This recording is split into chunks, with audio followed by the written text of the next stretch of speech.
Yes, I'm William Dickerson. I'm one of the co-hosts here at Pastor's Perspective. And we thank God for those of you who have tuned in to watch this broadcast. Pastor Mack is not with us again this week, but nonetheless, he's doing fine and he'll be back. And we thank God for each one of you all. And we're excited about this afternoon rather, that we have an exciting guest with us, Trusi Allah.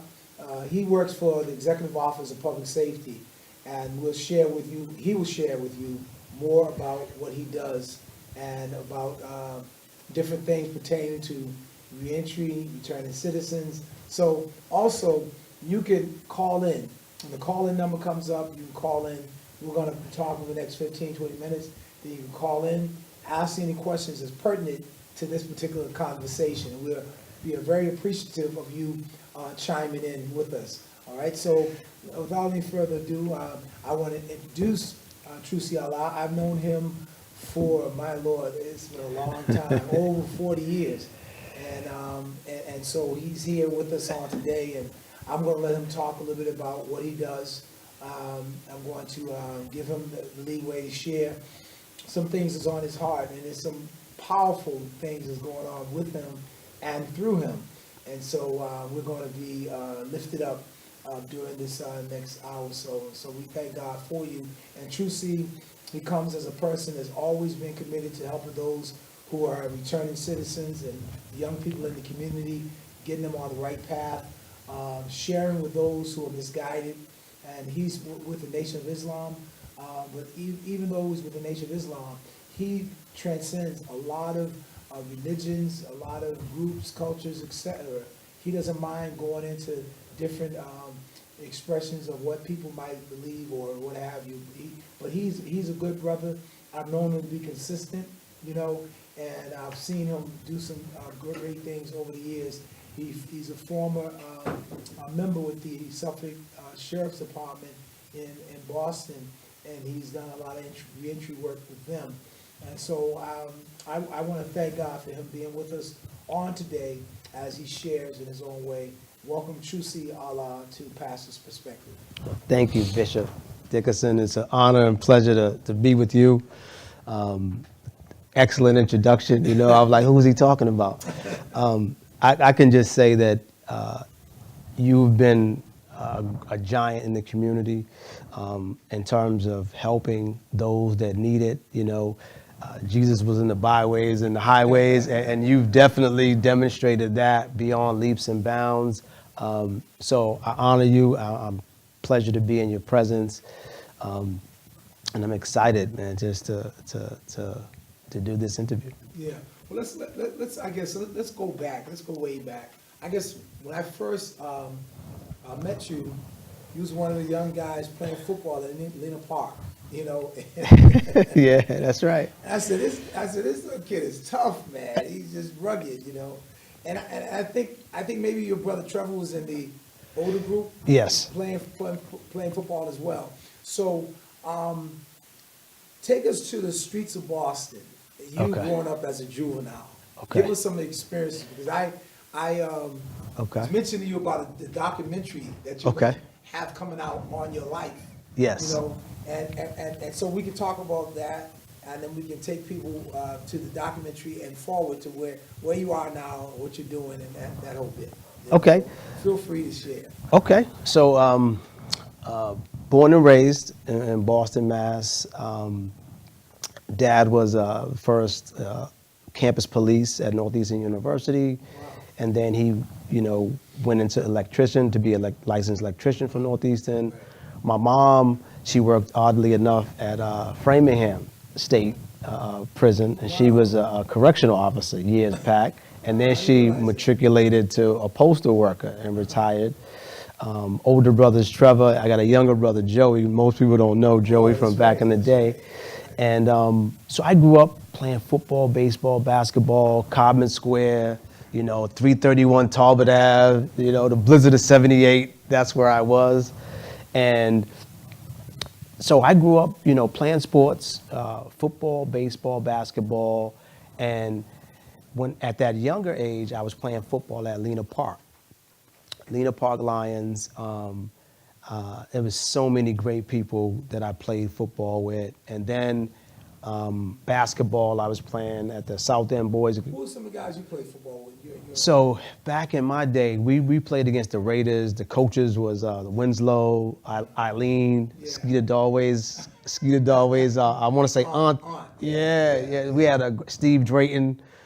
Steve Drayton was one of your Steve coaches? Drayton, Yeah. Cliff Hall, Bobby Hall, everybody from Franklin Hill Projects, yeah. the Cliff Finkleys, Hall, yeah. rest in peace, Yeah. Alfredo, Fredo Finkley, Yeah. just so many people. Fredo was before you. Correct. Yeah. Yeah, he's about my brother's age. Yeah. You mentioned Stevie Drayton. He's real passionate. I know he was on the sideline. Yeah, exactly. He says he's played football for, I think, English high school. And the coach was, he's a pastor as well, Willie James.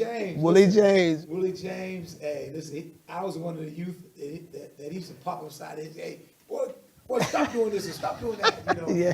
And he just smiles when he sees me. Yeah, absolutely. You know, in this station in life. You know, because I wasn't always following the rules. So I'm sorry. No problem at all. So, and the coach, Willie James, we used to do 6 inches, right? And he would come around and we call him he would do the buck gusters. With the 6 inches. Oh, so 6 inches, you're laying on your back and your feet are 6 inches off the ground. And you know, it's to get your core and your midsection strong for football. And he would run around and if you were trying to like cheat, he would make sure you had it right. He'd punch you in the gut. Right. And he'd come around, punch you in the gut. We used to call them gut busters. And we used to run the mile across Franklin Park in uniform. Right. Just some great memories, huh? great memories. But sports is how I learned the value of working in a team, the value of family, a lot of life lessons Right. I got right there at Lena Park.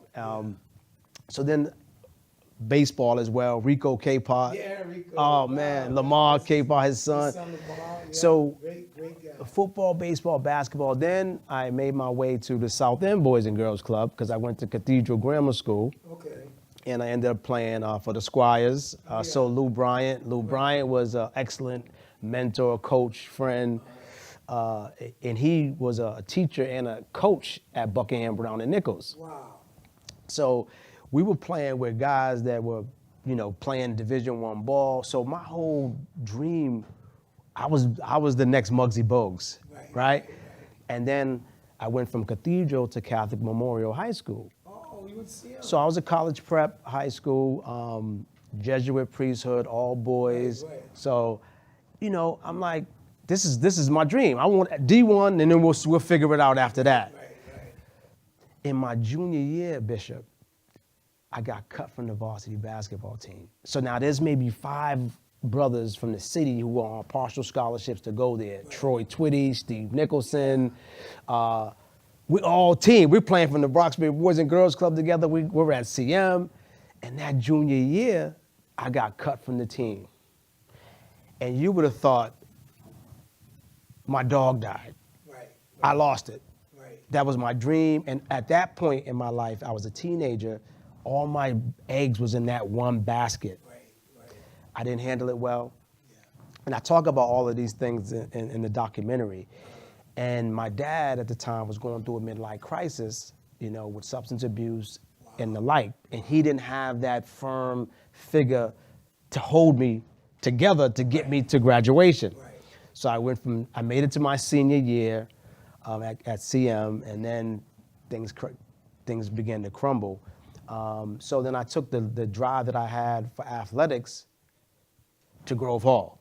And so I traded in one jersey for the bad boy jersey. And I ended up on Castlegate Road, and that was in the era of the crack epidemic, mid to late 80s. Gang violence is soaring. I think the homicide rate one year was 152. I'm in the middle of all of it. Right. Fast forward, the inevitable happened. I was, got detained, arrested, and I ended up going to the Old Deer Island. So I'm doing a year, Old Deer Island. I'm thinking, badge of honor, nothing, I eat that. Right. But prior to that, there was a fight where I got jumped, and as a result of that, a shooting took place. And so instead of doing a year coming home, let bygones be bygones, I had to face trial for this shooting, which is when I went upstate for 15 to 20 year sentence. Right. So I'm like, I'm here. And how old were you at that time? At that time, I was When you were sentenced? 18, 19. No, wait. I was 19 was when I first went in. I came out, I was 28. I didn't know what I was gonna do. Right. I just knew what I wasn't gonna do. Okay. And what I wasn't gonna do was I wasn't going back to the block, trying to reinvent the game Right. and start selling crack and gang violence and all the rest of it. So my thing was, I just didn't want to do, I wanted to come out a better person. So I did Right. every program afforded me, finished out my high school credential. I was a part of a program called Project Youth. Project Youth was instrumental because it allowed me to kind of hone my oratorical skills the old-fashioned way by just talking to DYS youth and certain high schools that were able to come behind the wall at the DOC level, and we would talk to them. Right. And at the time, you know, the biggest aha moment or the biggest lights being turned on was, you know, studying Black history while I was away, delving into the teachings of the Nation of Islam. Right. And that's when the resurrection from Troy to True C happens, you know. And like, you know, people I meet today, the newer professionals, they always just thought my name was True C. But if you call me Troy now, that's like, that's a special place in my life. I can't get mad at you no more. But when I first accepted faith in Islam, evil is a bad name after faith. Right. So if you don't call me one of my righteous attributes, it's a problem. You know what I mean? So, but those days are gone. I've matured and grew, and God has expanded my breast, and I'm not so narrow thinking Okay. in that way. Right. So that's just a So quick glimpse. So now, was it a challenge for you when you came back home and bumped into guys who you were running the street with? Was it a challenge? Because I know when I got saved, people was like, "Oh, Dickinson just going through religious experience." You know, he'll be back hanging out with us. You know what I'm saying? And did that happen? And how did you deal with it? Absolutely, it happened. And so the trials and tribulations are not specific to one person. Everyone has to go through it. So I got it most from my team. Oh, you're going through a phase. I know you T-Rock. You're going to always be T-Rock to me. Right. I'm saying my name is True C Allah. Man, you T-Rock to me. I'm like, all right, man. So I ain't gonna keep dealing with you with this, right? So I started distancing myself from just the naivety, the ignorance, and I just wanted to be better. Not that I thought I was better than them or putting anyone down or casting aspersions or act like I've arrived, big me, little you. I've never acted like that in 20 years of working with our people in Suffolk County Sheriff's Department or otherwise. I've never been the guy to get brand new, and that's why I, like you, can go through almost any neighborhood in this city and get love from those that they deem incorrigible, right? They love us. Right. Bishop Dickinson, you know, and True C. So, but they would say, you know, you're going through a phase. And I said, and then they said, you know, that's doing time's part of the game. I said, if this is part of the game, then I need a new sport. I like it. And I was done. Right. I was done. I rapped. I went straight to the mosque, joined. And then that's when we got reconnected. And I was, you know, doing everything from peace activism to street patrols. Right. You know, we would go out together sometimes. Right. And I just wanted to give back in a major way because I had taken so much from the city. I wanted to give back. Right. And I've been on that journey ever since. And so June was 22 years for me being on this side of glory. Wow. You know, and I think about it and I look at it sometimes. I minimize it a lot, but someone told me recently, they said, you know, your life and what you've overcome is a big deal. Right, that's right. Is a big deal. It's inspirational. Yes. You know, yes, there are many people that, with the trials and tribulations that I had to overcome, just wouldn't have made it, you know, and I thank God for giving me that fortitude, the strength. I was always a good kid underneath all of it. I was frustrated, and then misery loves company. Yeah. And so I band with people that were on the same street of frustration that I was in, and we made the best out of a bad situation. You know, so, but I had to overcome that. And then the same detractors or the same people that were throwing rocks at me for making the change began to be my biggest support. Man, I'm so proud of you. Same ones that were throwing darts. Man, I'm so proud of you, man. You inspired me. You know, I would have never tried to get a 9 to 5 if I didn't see you do what you do. Right. And then there's countless other stories of people that I've helped, you know, get gainful employment that I forgot about. Right. And they're like, man, you know, I'll never forget you, man, you know? So all of my striving and transformation hasn't been in vain. And it's great to see those examples of lives that you've touched. Right. And you forget them. Yeah. You know, That happens because sometimes. yeah, you forget who you've moved in a good way Right. until someone reminds you. You be like, bitch, oh man, I forgot about That that. happens a lot to me, and I don't know if it's a sign of just the body work or that we getting older. Well, I would suggest Combination of both, huh? I would suggest that I think it was Minister Don who said that, you know, he would do so much good that he would forget about it. He put it in the sea of forgetfulness because there's so much more work to be done. Yeah. And it's a testament of your character because you're not looking for self-aggrandizement. Right. You're trying to lift up the Lord, and whatever happens, happens. Right. You know, if someone reminds you of something, you know, to God be the glory. That's right. All praises is due to Allah. You know, but so that's a sign of someone who is not self-seeking and doing the work for the right reasons, man. And that's why whenever you call, you know, I'm gonna move a highway to get to it.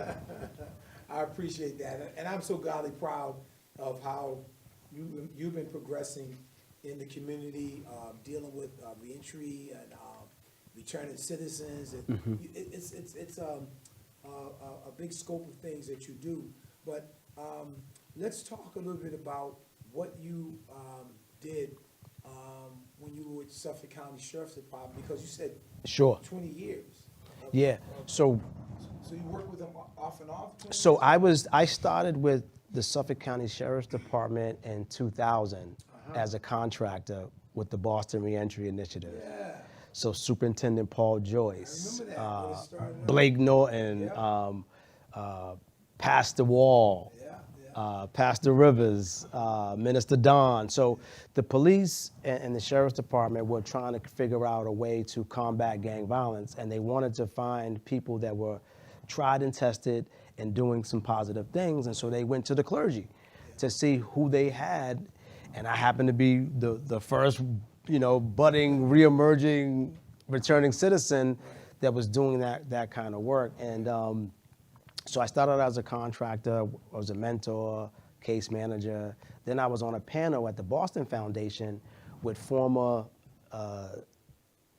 ADA, former sheriff, former Secretary of Public Safety, Andrea Cabral.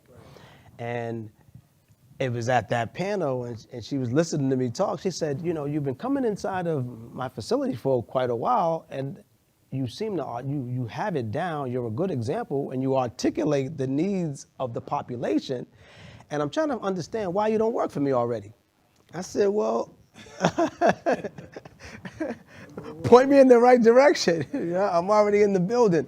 So then, you know, I applied, and then she, to her credit, she took one of the biggest first steps on endorsing a returning citizen, and this was in 2007. So in 2007, I went from a contractor to a state employee. Right. Huge difference. Yeah. Right? Yeah. Oh, yeah. And so I'm vested, you know, I moved from a contractor to a full-time state employee. Then I was the director of the Boston Reentry Initiative, which dealt with the Boston Police, parole, probation, the U.S. Attorney's Office, District Attorney's Office, a of course, the sheriff's department, and then the community and faith-based organizations. And I was the liaison that would reach out to all the partners and assemble them for a monthly panel that was focusing on impact players, gang involved, proven risk. Right. And I did that for forever and a day. Right.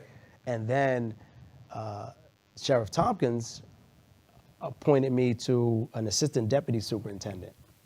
So you think about this for a second, right? Assistant I Deputy was Superintendent. so I went from the old Deer Island, right, in the county blues, to the new Deer Island as an assistant deputy superintendent. I said, God's got a sense of humor. Won't he do it? And then people say, well, how do you explain it? And I said, there's one word, G-O-D. Right. How else do you explain that? He said he would make your footstool, right? Your enemy's your footstool. You're right. And then he would say, the last shall be first. That's right. And so I've just tapped into a glimpse of those scriptures Right. with my life's journey. And so the last thing that I did before I left the sheriff's department that I'm most proud of is I was instrumental in assembling the peace unit. Positive energy always creates elevation. So the sheriff, the superintendent, they asked me, what do you think? What should we do? What should we call it? And so that the peace stands for that. Right. That's Islam. Yeah. Jesus greeted his people, peace be unto you. So what better way to describe the transformation or the correction process other than peace? So that's what it was. And then I put up Michelle Obama, President Obama, Malcolm X, the Honorable Elijah Muhammad, JFK, any Toussaint Overture, Amilcar Cabral, right? All of the people who reflect, the black and brown people that we serve in our community. So everything in the unit is to reflect something positive because what you pay attention to grows. Right. And so I was instrumental in assembling that. And then I left the sheriff, and that was a tumultuous time. But I left there. I had a brief break before I went up. Then I went up to UTEC up in Lowell, Lawrence, and Haverhill. Right. And UTEC used to be the United Teen Equality Center, but now it's just UTEC because it's not just for teenagers. And we're dealing with young, proven risk, gang involved guys and preventing them from going into the system. Whereas we're at the sheriff's department, I was helping people transition back to the community. So I said, you know what? It's time to get out of jail and prevent guys from going to jail, Right. which is an oxymoron because now I'm back. But in a better way. So then I went from UTEC, and then I met the Undersecretary of Public Safety for EOPS, Right. Andrew Peck. Right. And a bromance began. Next thing you know, I was made aware of a position that was becoming available, and I was just like, wow, this is too good to be true. And I had met him, oddly enough, at a meeting at the DOC. They were in the midst of creating a young adult or emerging adult unit, and I had a little bit of history having gone through the trainings and preparation for opening the peace unit. Fast forward, I meet him again. I'm at the Welcome Him Committee. I'm in my tuxedo. We're at the 20th anniversary gala for UTEC. Former Congresswoman Gabby Giffords is there, the governor, the Speaker of the House, the Senate President, like all these big giants who I work for now, right? Right. I was just a little guy greeting, humble as pie. Right. And we hit it off again, and then one thing led to another. Here I am, So now, So the position that you're in right now, what is your title, and what is required of you as relates to fulfilling your duties and obligations? so today my title is the Director of Reentry for the Executive Office of Public Safety. So I have kind of like a dual role. So Explain to people about the Executive Office of Public Safety, and then how, you have branches under it. And I know DOC is under the Executive Office of Public Safety. correct. So Yeah. so EOPS is the big umbrella. that oversees the Department of Correction, the Mass State Police, DYS.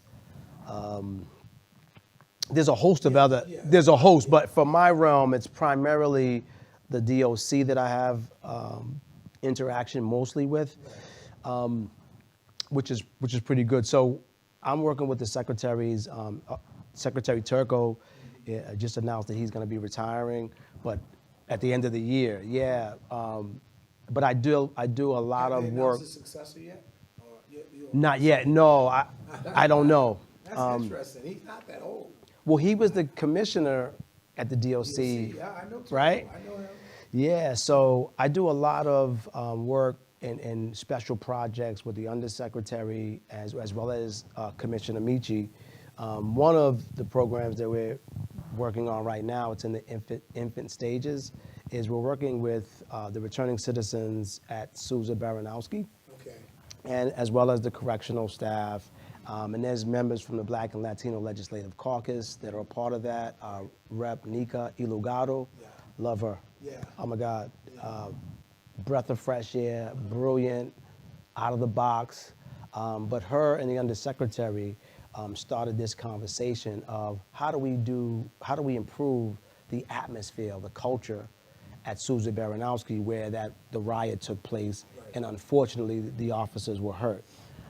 So we're working to create a dialogue similar to the peace unit. Okay. We're trying to create a semblance of that Right. at Sousa. And then we've created, Is China Tyler involved in that? I think she is, but she's not a part of that inner group that I just described. Rep. Tyler and Representative Holmes. Yes. Russell Holmes. Those are the two that I've seen in prison, as far as politicians over the last, I would say, 5 years, more so than any other. Now, of course, Ayanna Pressley will visit. It was Sure. No problem. She'll share a story, and you have Jamie Eldridge, who's very concerned about what goes on there. And there are a few others. I shouldn't have gotten into mentioning names. I know, name dropping, because you'll forget someone. Forget someone. So that sounds very powerful, to say the least, and having a black man in that position to do that type of work and bringing people together like that. I don't necessarily want to mention it here, but I don't want to forget. Yeah. As Turco goes out, all right, he and I had talked about before, along with Andrew Peck and a few others, that they need to modify some things for the clergy as we go behind the walls. So they make it easier for me. I say it publicly. They make it easier for me. Yes. When I go into prisons. They make sure they call ahead, tell them who I am, what I do. Of course, I have to, go through the checkpoint like anybody Right. else. I have to show my ID and, the typical things, that any Sure. visitor have to do. But what the tricky part was, they were telling clergy to be to be a clergy, but also a volunteer. Okay. And that's where we were talking about that, and that's Okay. why I hope that it's in writing, the changes that need to take place, because what happens is you push the clergy further away from the prisons when you have the clergy and the volunteer. Because Gotcha. Okay, as a pastor Right. in Dorchester, not too far from Franklin Hill and Franklin Field. Right. Every day, I know. I'm going to be connected in some way with an ex-offender. Correct. Which we call returning citizens. Or I might happen to speak to someone, who's incarcerated over the phone because someone, hey, so-and-so want to say hi to you. Oh, who's this? Oh, now, so I should not be so scrutinized because of that, because I do ministry. Right. And pastors in a city, we're out there doing ministry. And so I think that once that is cleared up or rectified, modified, may I say, Yeah. I think it's going to help more clergy to get connected to what goes on in the DOC. I'm smiling because that has been a reoccurring theme of hindrance to successful reentry, Right. right? So if you're a state or you're a DOC employee, you cannot have contact once the sentence is over, right? That's just a policy and procedure. And it makes sense for most positions. Right. However, clergy are in a position where you're an ambassador, you're a reentry navigator by default, Right. and I want folks leaving custody to contact you. Right. Because if they're contacting the bishop, chances are they're not sticking up a 7-Eleven. That's right. So those are the things that I know the secretary and the commissioner understand fully and are working to tweak, if you will. But that would be for like clergy, you know what I'm saying? But if you work for the DOC, that, you know, Well, that's different. we're bound by that policy and right. procedure. That's right. But someone in your Because I statute, know, like Minister Randy, for example. correct, He's a minister, but he also is a chaplain with the DOC, so he has certain parameters that he has to work within. correct. And so I won't get into that because I can't. Right. But he's a perfect example of exactly what you're talking Right, about, exactly. and how that the policy gets in the way of effective reentry navigation. Right. But there is a God, and the administration currently is definitely forward thinking, and we're trying to do a lot of great progressive Right. tweaks Right. to make it better. I know one of the things I can talk about publicly is that we're trying to make a move to home confinement. Okay. So those that are that meet the classification clearance to make it to pre-release status, Right. you know, will eventually, you know, be on a bracelet and finish their time from home. Right. If, you know, if they fit the criteria. South Bay has been doing it forever and a day. Okay. And they, officers like Lieutenant Smoot and his team, they oversee the guys that are on community supervision. So it would be the state version of community supervision. So we are moving folks out, contrary to popular belief. I will say that, and I say this in all the meetings that I go to, there's a perception of the DOC and EOPS versus the reality. Yeah, yeah, You know, and we open the books, we talk, we share, and there's always two sides to every story.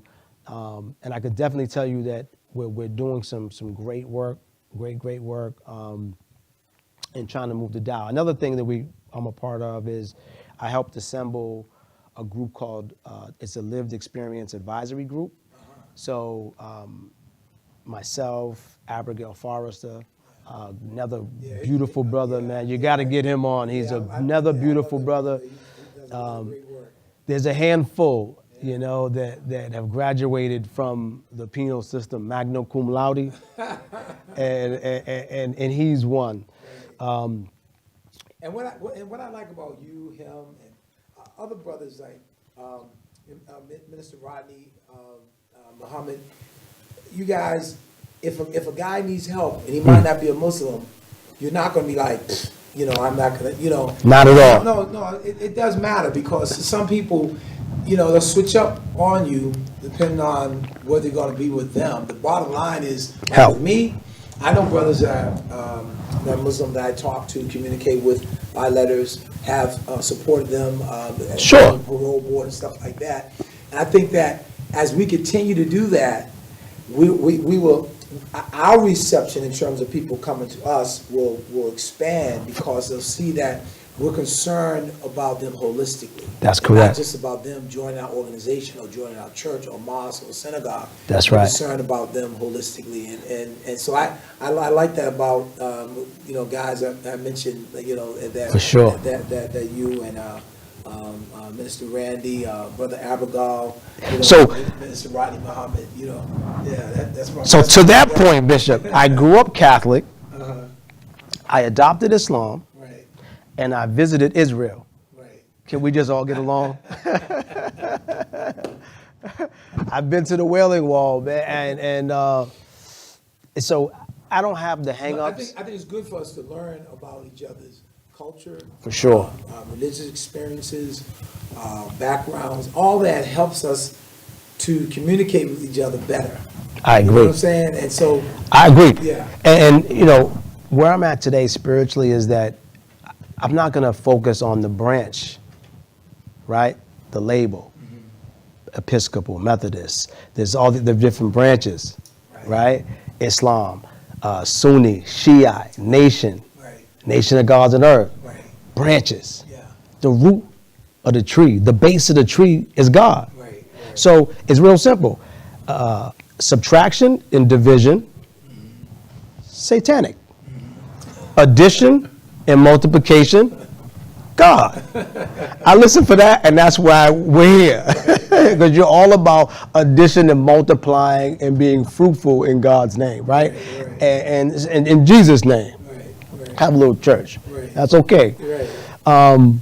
So I don't have the reservations about that. Anywhere where God's name is revered, I'm comfortable. Right. You know what I mean? And that's what we need to be. That's what we need to be, and that helps us be better individuals and better public servants. Right. And you know, I was impressed. I said impressed. Yeah, impressed with this individual I'm about to mention, and I was elated to know that you all are connected. You mentioned Andrew Peck, who's the undersecretary Yes. of public safety. And I hope his name is considered if he's interested in being over when Turco leaves, because to me, based on my conversations with him, he gets it, and he wants to come in the community more to get to know the experiences that we go through as black men. Yeah. Not just, you know, okay, people see you now, they don't mind, you know, being seen with you. They don't mind giving you dab. Right. Hey, you know what I'm saying? You're the finished product. Right. But when we're going through a process of being made, and God is shaping us and forming us, you know, so we can be a man of integrity and principle and character. And as Apostle Paul said, follow me as I follow Christ. You know, and so Andrew Peck, you know, I had candid conversations with him, you know, and he didn't get offended by the things I said. You know, No, if I not at all. criticized the DOC and some of the things they could do better, he didn't act like it wasn't there. He just said, hey, what can we do to try to make this better? And I'm like, really? So when we first mentioned your name, he said, yeah, and you know, and we got True C doing such. I said, True C. He said, yeah, True C. I said, you know, True C. He said, he's working for me now. That's I said, right. get out of here. I said, that's my guy. As a matter of fact, that's my little brother. That's He's right. working for you. That's and so right. he said, wow, you know True C like that. The excitement in his voice, I don't often hear, because you can hire a black guy, Right. and you can do it because, you know, right now we're in a season that's okay to treat black men right publicly, politically. That's what Gotcha. in the United States, that we're in that season now. And I'll tell you why. Colin Kaepernick took a knee. They thought it was all about him disrespecting the flag, Right. disrespecting the Pledge of Allegiance. No, he was trying to identify, hey, see me, hello, I'm out here, Right. I'm taking a knee, there's too much injustices coming against my people, what's up? So, all right, so you had a lot of people that didn't want to take a knee with him Right. because of having tunnel vision, right? And when after the death of the murder of George Floyd, when the police officer had his knee on his neck, you know, after that, white kids started marching with black folk That's in right. tens of thousands. Correct. Way outnumbered us. Correct. So their mothers and their fathers who were trying to oppress black folk and black men in particular, they started changing their narrative in their mind. So all of a sudden now black lives do matter. Right. And all of a sudden now we have to deal with the reentry of black males and whatnot. I just, not just, but we heard early this year that through China Tyler had conversations with myself and a lot of other people in regards to a commission on the study of black men, all right, black males, and that's been passed up at the State House, right? That's exciting to know that we worth all the stuff we do against each other. Right. We're worth being studied, because if you don't study something, you don't put a budget together, you don't put all the stats together, there's not a serious initiative. And so I'm excited that people see the value of dealing with somebody like yourself, dealing with me or any other black man who's trying to do something positive. When they say Black Lives Matter, most people, when they say it, they really mean Black Lives Matter too. Right. Because it has not been that way Right. for so many years. Right. So I just had to throw that in there. No, I agree. And the beautiful thing about EOPS is it's the whole Commonwealth. It's statewide. I mean, my love and focus is Boston, but Right. I could be at Gardner one day. I could be anywhere, you Right, know. right. But I will say that sugar coat, rubber stamp, Right, cosign, right, anything and anybody, right. just cause Just because, right? it's politically correct to do so. Right. What I would tell you is that unapologetically, this is the first time in my 20-year career of working behind the wall, because I had a few menial jobs to get back started, Right, right. but the 20-year career in law enforcement, working on the community or the civilian side of law enforcement, this is the first time that I felt 100% accepted, a welcomed seat at the table, Right, where I didn't have to show up and not be myself, right, right, right, right? yeah, And I agree, Black lives do matter too. right, Hello? I'm looking at one in the mirror.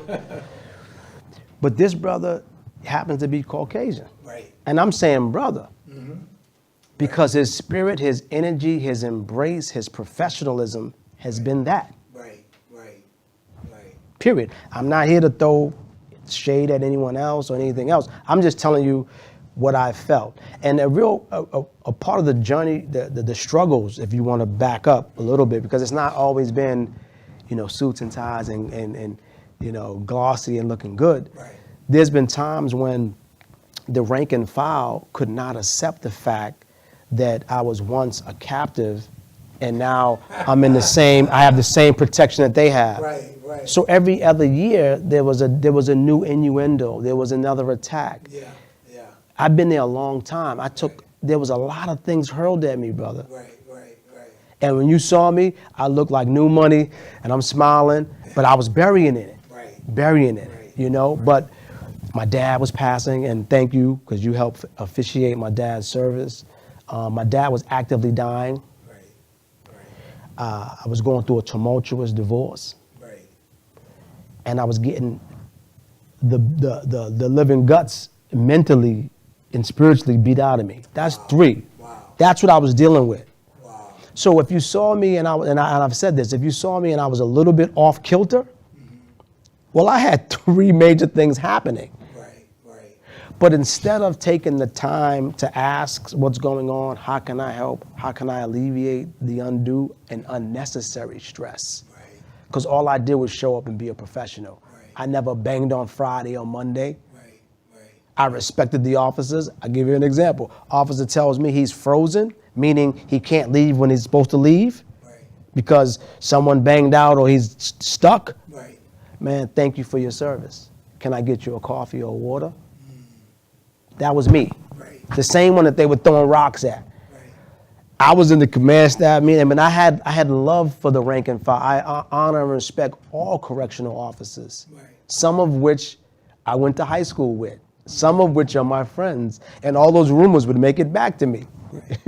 Now, when you think about prison reform, your office would have a lot to do with reforming prisons. When I say prison reform, how prisoners are dealt with, Yes. how correction officers are dealt with, how visitors are dealt with, how the whole flow of prison life is dealt with from day to day. Correct. Is that correct?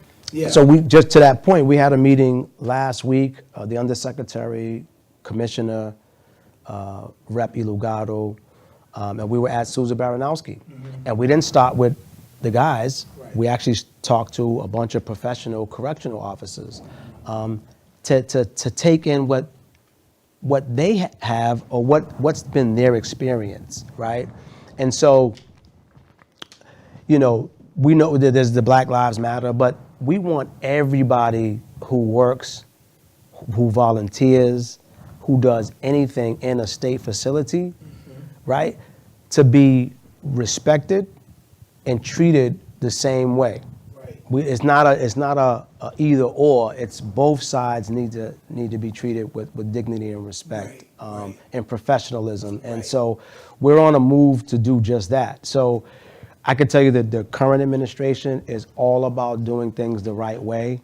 Now, yes, we have these great goals, but to go from the top to the bottom of an institute of an organization that you might have came on and 30 years ago and you were trained, right, that Certain way. a certain way. Yeah. You live in the suburbs, so you bring in your implicit bias plus 30 years of being entrenched Right.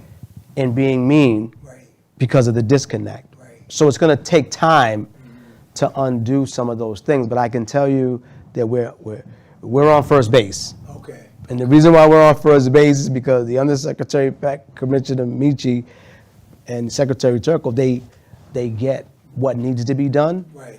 and they're welcoming, you know, the necessary tweaks to make things, to improve. Right. And see, when we have constructive criticism, it doesn't mean we hate the ones who run DOC or the ones who DOC have to report to, EOPS, right? For years, people like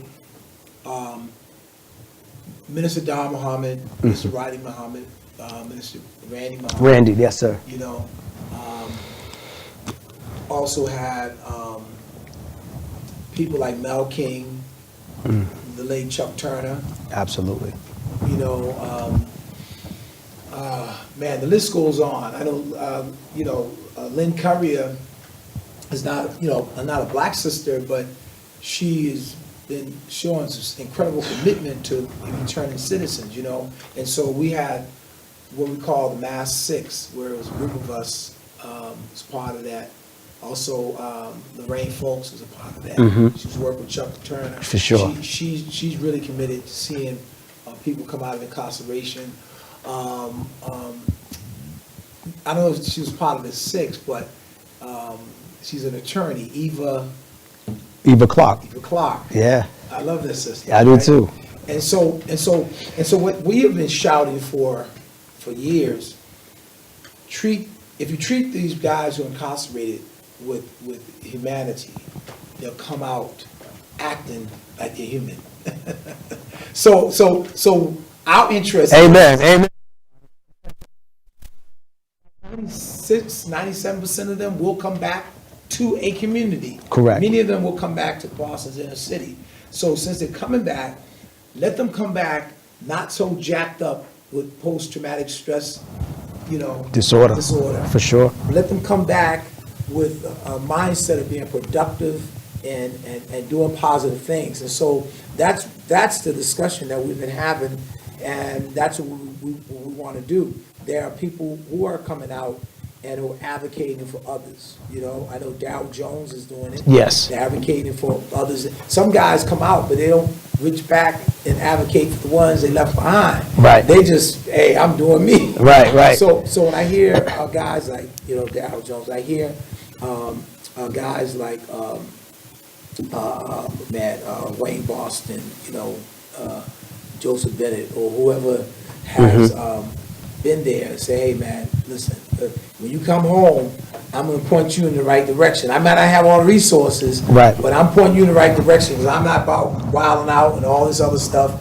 And so I appreciate the fact that you have been there, all right, and you have graduated different things, but you have never looked down your nose at those guys ever, okay? But you have people who, when they make it to a certain status in life, they forget about where they came from. Correct. Right.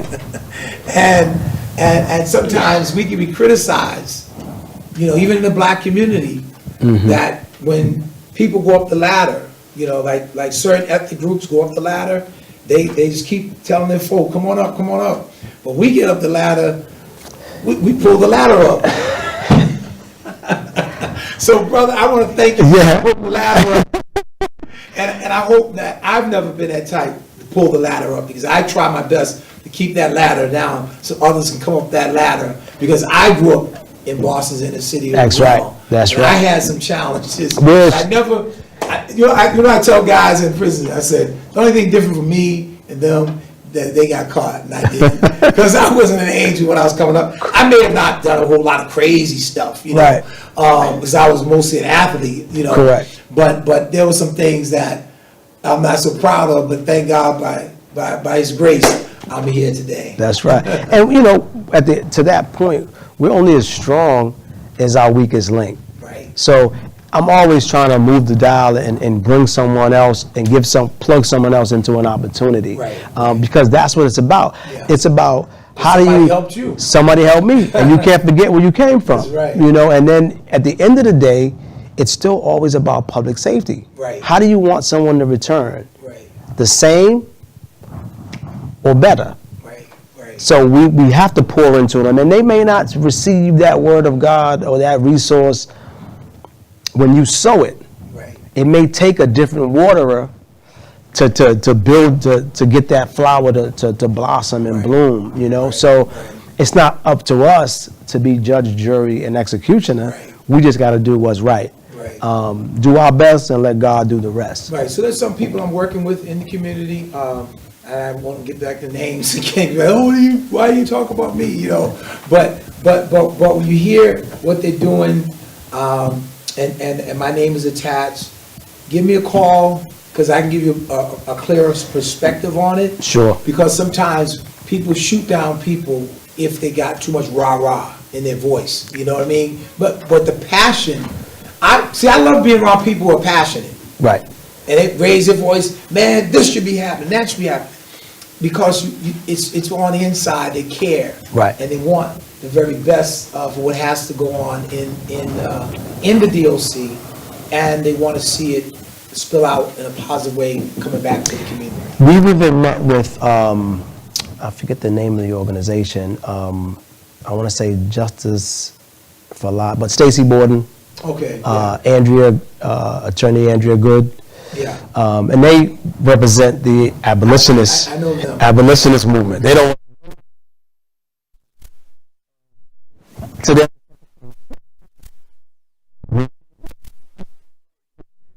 we can, a judge's name. You know what I'm saying?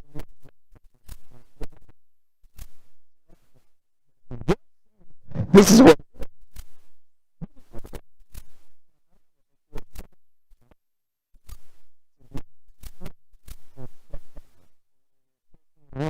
We're more than willing to do it, and we've had conversations. We've met. We've gone to them. I went to visit along with the Undersecretary Kimya's house. They're trying to build, more housing for returning citizens, Right. for women. Right. We're looking and talking to folks in Worcester, the YMCA, and there's another organization that's part of that does some of the clinical support Yeah.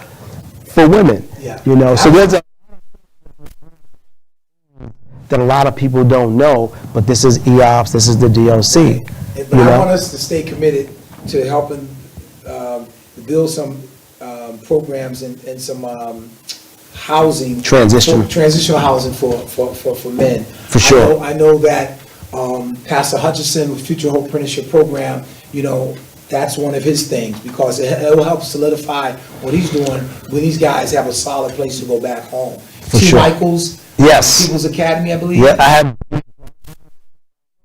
Yeah. So that's another brother that Yeah. I know, and I'm not saying they're the only ones, but these are brothers who I know that are on a consistent basis who've been connecting with guys that helping them become employable. For sure. So I just want to encourage you.